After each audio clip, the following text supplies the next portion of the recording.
네, 아는 기자 외교안보 국제부 김범석 부장과 함께 하겠습니다. 자, 도쿄 특파원을 지냈던 김 부장. 네. 오늘 일본 자민당 사상 첫 여성 총재로 뽑힌 이 다카이치 사나에 어떤 인물입니까? 쉽게 말해서 아베 신조 전 일본 총리의 여자 버전, 이른바 여자 아베로 알려졌습니다. 1961년생, 우리 나이로 만 64세, 64시고요. 사스메 도시로도 알려진 이 간사이 지방 나라현 출신입니다. 거기서 중의원만 10번을 한 의원입니다. 고교 시절에 락밴드에서 드럼을 담당했고 오토바이를 좋아하는 이 터프한 면도 있습니다. 이것도 중요하지만 사실 우리한테 제일 중요한 거는 여자 아베라는 수식어가 아닐까 싶습니다. 3년 전 세상을 떠난 아베 전 총리가 마지막까지 지지했던 인물이 이 다카이치 신임 총재인데요.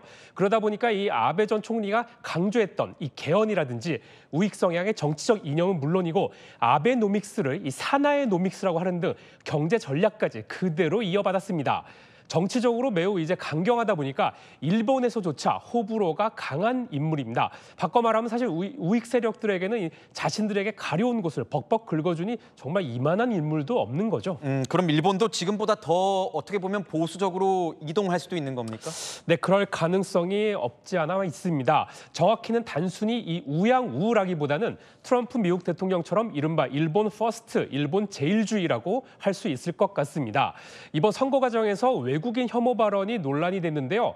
자신의 이 고향, 이 나라현 명물인 사슴을 외국인들이 발로 찬다. 일본인들의 마음을 짓밟은 외국인에게 무언가를 해야 한다. 이렇게 얘기한 적이 있습니다. 마치 일본을 방문한 외국인은 예의도 없는 무례한 사람처럼 묘사를 한 거죠. 그리고 2달 전 열린 참의원 선거에서 이런 이 외국인 혐오 발언으로 재미를 본 극우 신진 정당이 있었는데 요 얘기를 비슷하게 한 걸로 보입니다. 실제로 미국에도 한마디 했다면서요? 네, 사실 이것도 매우 이례적인데요. 일본 민영방송 토론회에서 사회자가 이번 미국 관세 협상이 불평등하다라고 생각하면 손을 들라라고 했더니 혼자 손을 들었습니다. 그러면서 미국이 대미 투자액 운용 과정에서 일본의 국익을 심히 해치거나 할 경우 확실하게 얘기해야 된다면서 재협상 가능성까지 말한 거죠. 사실 이런 거는 자신의 롤모델인 아베 전 총리도 하지 않았던 겁니다. 한일 관계 가시밭길이 예상된다 이런 전망이 나오고 있습니다. 네, 이번 선거 과정에서 야스쿠니 신사에 대해서 총리가 돼도 계속 참배하겠다라고 했고요.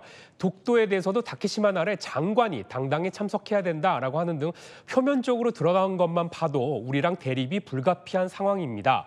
그래서 고위 외교 소식통은 한일 공조에 불협화음이 생기면 북중러 대응에도 차질이 생기고 결국 한미일 안보 환경 전반에 영향이 불가피할 것이라고 우려를 나타냈습니다.